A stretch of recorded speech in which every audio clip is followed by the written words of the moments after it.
नमस्कार. नाशिकची गौरी या माझ्या यूट्यूब चॅनलमध्ये तुमच्या सगळ्यांचं खूप खूप मनापासून स्वागत. चला सगळ्यांना शुभ संध्याकाळ. आणि आता मस्तपैकी पावसाळा चालू आहे, मस्त खूप पाऊस छान चाललाय. तर ह्या पावसाळ्यामध्ये ना काहीतरी वेगळं खावंसं वाटतं. मोस्टली संध्याकाळच्या वेळेला तर असं काहीतरी गरम गरम वेगळं खावंसं वाटतं. तर आज पनीर पराठा कसा करायचा हा व्हिडिओ तुमच्याबरोबर शेअर करणार आहे, त्याची रेसिपी. व्हिडिओ स्किप न करता पूर्ण बघा. अगदी साध्या सोप्या पद्धतीने पण चविष्ट असा पनीर पराठा, मग तो मुलांच्या टिफिनला सुद्धा तुम्ही सकाळी देऊ शकतात. त्याचं सारण कसं करायचं हा सगळं डिटेलमध्ये व्हिडिओ तुमच्याबरोबर शेअर करते. चला तर बघूया. पनीर पराठा गरम गरम प्रोटीन युक्त आपण करणार आहोत. त्याच्यासाठी आपण हे पनीर जे आहे, आता मला ऑर्डर आहे पराठ्यांची पनीरच्या, म्हणून मी आज व्हिडिओ हा शेअर करते. तर हे मी पनीर घेतलेलं आहे. गोवर्धनचं पनीर आणलं होतं, मलाई पनीर तुम्हाला दाखवते. सॉरी, अमूलचं मलाई पनीर होतं किंवा गोवर्धनचं सुद्धा मी वापरते. हे मलाई पनीर आणलेलं आहे आणि हे 3 ब्लॉक असे हे मी किसून घेतले आहेत किसणीवरती. आणि त्याच्यासाठी आपल्याला लागणार आहे आलं. हे बघा, हे वाटण मी याच्यामध्ये करूनच ठेवलेलं होतं. त्याच्यात थोड्या मिरच्या ऍड करते. आलं, मिरची आणि जिरे थोडे घालायचे आहेत आपल्याला. खूप जास्त तिखट असे हे पराठे करायचे नाही, कारण मग नंतर त्रास होतो त्याच्यामुळे. तर थोडेसे तिखट करायचे, जास्त तिखट करायचे नाहीयेत. आपण याच्यामध्ये आलं, मिरची आणि थोडेसे जिरे असं घालणार आहोत. साधारणतः 1 चमचा जिरे याच्यामध्ये मी घातले. याचं वाटण करून घेऊया. मिक्सरमध्ये हे बारीक वाटून घेते. हे बघा, मी वाटण छान मिक्सरमध्ये असं करून घेतलेलं आहे. हे जे वाटण आहे हे आपण याच्यामध्ये थोडंसं टाकणार आहोत, तुमच्या अंदाजाने तुमच्या चवीनुसार. पण जास्त तिखट आणि जळजळीत असा हा पराठा काही चांगला लागत नाही, थोडा मीडियम टेस्टला चांगला लागतो. याच्यामध्ये हे वाटण मी टाकलं. थोडीशी कोथिंबीर घालायची याच्यामध्ये वाटणामध्ये या. आणि आपण काय करणार आहोत आता, याच्यामध्ये थोडीशी धणा पावडर घालणार आहोत, कोरिएंडर पावडर. हे बघा, या किसलेल्या पनीरमध्ये यानी छान लागतात पराठे. हे आपण याच्यामध्ये घातलेलं आहे. याच्यामध्ये तुम्ही कांदा पण घालू शकता, पण माझ्या मुलांना आणि ज्यांची ऑर्डर आहे त्यांना कांदा नाही चालणार, म्हणून कांदा मी घातलेला नाहीये. आणि याच्यामध्ये थोडंसं मीठ घालणार आहोत आपण, मीठ अंदाजाने.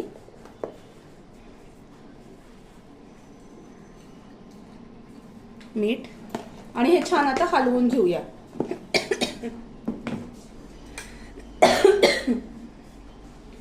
हे जे आहे आपण सगळं याच्यामध्ये वाटण घातलेलं आहे, असं छान हलवून घ्यायचं. नाही चमच्याने जमलं तर हाताने छान असं हे करून घ्यायचं, हलवायचं ते. म्हणजे मग कसं सगळं ते सारणाला जे आहे ना आपल्या पनीरला किसलेलं लागतं.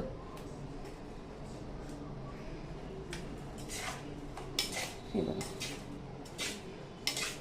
मस्तपैकी छान हलवून घ्यायचं. याच्यामध्ये मी हळद वगैरे काही घालत नाही, तुमची इच्छा असेल तर तुम्ही घालू शकता. या पद्धतीचे पराठे अगदी खूपच छान लागतात. अगदी लहान मुलं, वयस्कर माणसं सगळ्यांना आवडीने खातात. एवढंच मटेरियल याच्यामध्ये मी घालते. आणि पराठे आम्ही ऑर्डरला सुद्धा असेच देतो, कारण आम्ही फूडच्या ऑर्डर घेते मी, त्याच्यामुळे. हे बघा, हे मस्तपैकी असं सारण छान हलवून घ्यायचं. आणि कणिक कशी भिजवायची ते दाखवते तुम्हाला. असं सारण आपलं तयार आहे पनीरचं. कोथिंबीर छान घालायची बारीक चिरून, आणि हे सारण तयार आहे. आता ही जी कणिक मी मळलेली आहे ना, याच्यामध्ये मैदा अजिबात घातलेला नाहीये. मैदा घालायचा नाही, फक्त कणिक मळायची. तेलाची पिशवी फोडली होती, म्हणून ही तेलाची पिशवी अशी फाडायची आणि याच्यामध्ये कणकीचा गोळा जो आहे तो याच्यामध्ये ठेवायचा, म्हणजे तेल काय आपलं पिशवीला वाया जात नाही. हे बघा, तर ह्या कणकेमध्ये मी मीठ, जिरे आणि ओवा एवढं घालून नॉर्मल आपण पोळ्यांना जशी कणिक भिजवतो तशी भिजवली आहे. फक्त कणिक भिजवताना याच्यामध्ये ओवा आणि जिरे घालायचे, म्हणजे ते पनीर पराठे पचायला हलके होतात. आता पराठा कसा लाटायचा ते दाखवते. चला, पनीर पराठा कसा लाटायचा. तर पराठ्यासाठी थोडासा कणकीचा जो उंडा असतो तो थोडा मोठा घ्यायचा, रोजच्या पोळीपेक्षा. ह्याच्यामध्ये पिठात थोडं बुडवून घ्यायचं. हे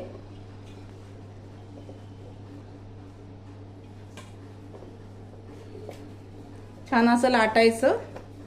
याच्यामध्ये सारण घालायचं. आपण जसं पुरण भरतो की नाही तसं सारण भरपूर घालायचं याच्यामध्ये, कारण अगदी थोडं सारण घातलं तर ते पराठे चांगले नाही लागत ना, त्याच्यामुळे. हे बघा, आणि जसा मोदक करतो की नाही आपण असं करत करत हे गोळा करायचं. वरची एक्स्ट्रा जी कणिक असते ती काढून टाकायची आपल्याला आणि रेग्युलर पोळी सारखी पोळी लाटायची. हे बघ, पराठे कुठलेही असो थोडेसे जाडसर असतात.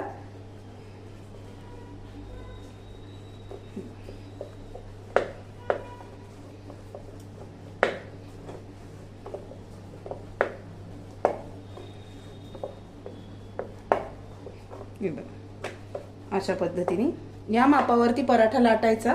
आता तो आपण छान तव्यावर टाकूया. पराठा तव्यावरती आपण छान आता भाजून घेऊया. खूप छान लागतात हे पराठे, नक्की करून बघा. तो पराठा होईस्तोवर एक पराठा मी अजून तुम्हाला करून दाखवणार आहे. नॉर्मल आपण जी पोळी करतो त्याच्यापेक्षा थोडासा असा गोळा हा मोठा घ्यायचा आणि मग पराठा लाटायचा.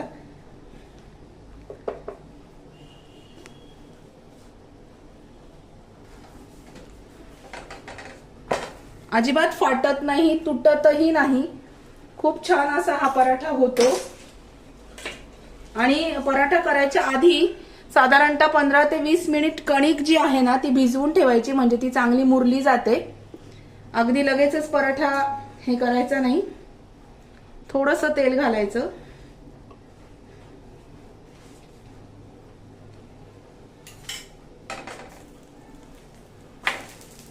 हे बघा,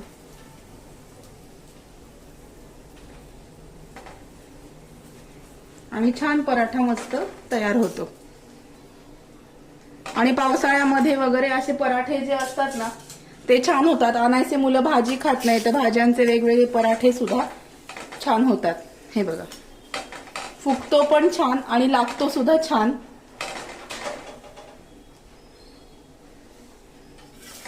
दोन्ही बाजूनी असा छान खरपूस भाजायचा.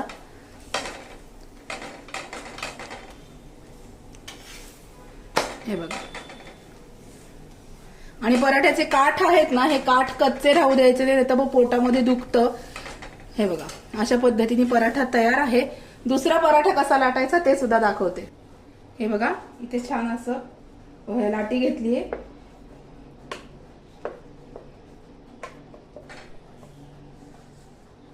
आता याच्यामध्ये सारण भरायचं. सारण भरपूर भरायचं म्हणजे पराठा छान लागतो. अगदी थोडंसं सारण म्हटलं तर मग ते फुगतही नाही आणि चांगलंही लागतं. पराठा कसा लाटायचा ते दाखवते. नॉर्मल पोळीपेक्षा उंडा थोडासा मोठा घ्यायचा, डबल पोळीचा, आणि मग पराठा लाटायचा.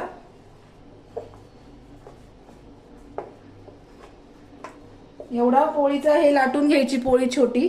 त्याच्यामध्ये सारण घालायचं. सारण घालताना व्यवस्थित भरपूर घालायचं.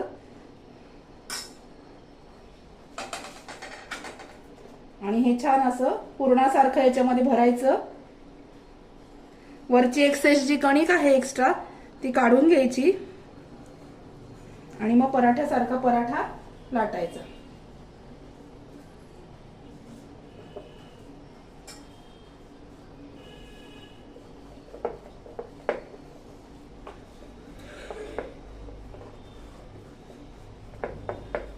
मीडियम साईजचा पराठा लाटायचा आहे आपल्याला.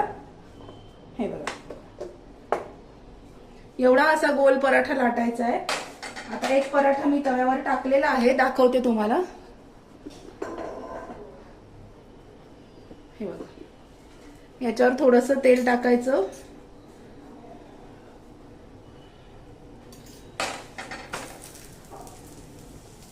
तुम्ही तूप सुद्धा टाकू शकता. चांगलं तूप सुद्धा याच्यावरती छान लागतं.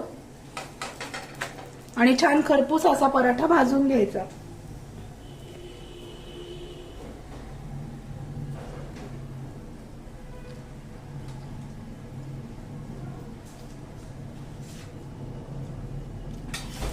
हे बघा,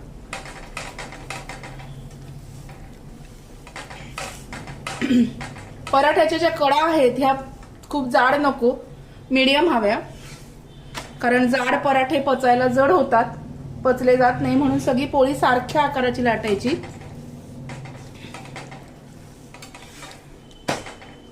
किती सुंदर झालेत बघा हे पराठे. आता दुसरा पराठा आपण याच्यावर टाकूया. हे बघा, आणि छान भाजून घेऊया. खूप छान लागतात हे पराठे. मुलांना प्रोटीन युक्त, म्हणजे प्रोटीन असतं पनीर मध्ये खूप, तर छान लागतात. कधीतरी डब्याला म्हणा किंवा संध्याकाळी, सकाळी नाश्त्याला खूप छान ऑप्शन आहे.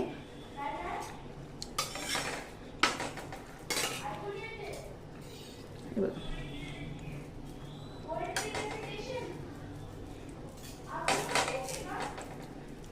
दोन्ही साईडनी थोडं थोडं तेल टाकून भाजायचं, म्हणजे पराठा शक्यतो खाली चिटकत नाही. तुम्ही तूप सुद्धा टाकू शकता. थोडं थोडं तेल टाकते मी.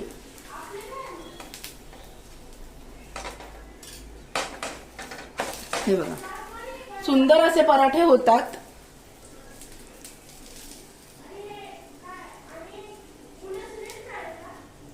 हे बघा,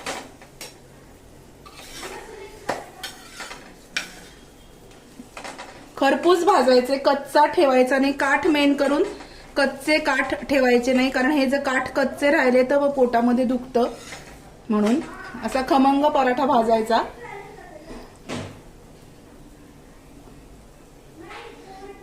असे आपले पनीर पराठे हे बघा तयार आहेत. दाखवते तुम्हाला. हे बघा, मस्त पनीर पराठे तयार आहेत. कसा वाटला आजचा व्हिडिओ मला नक्की कळवा. ह्या पद्धतीने पराठे करून बघा, सगळ्यांना खूप आवडतील आणि सगळे आवडीने खातील. चला, कसा वाटला ते मला नक्की कळवा. व्हिडिओ आवडला असेल तर व्हिडिओला लाईक करा, शेअर करा, सबस्क्राईब करा. भेटूया अशाच नवीन व्हिडिओमध्ये नवीन विषयावर उद्याला. तोपर्यंत स्वतःची काळजी घ्या. Bye bye, good night.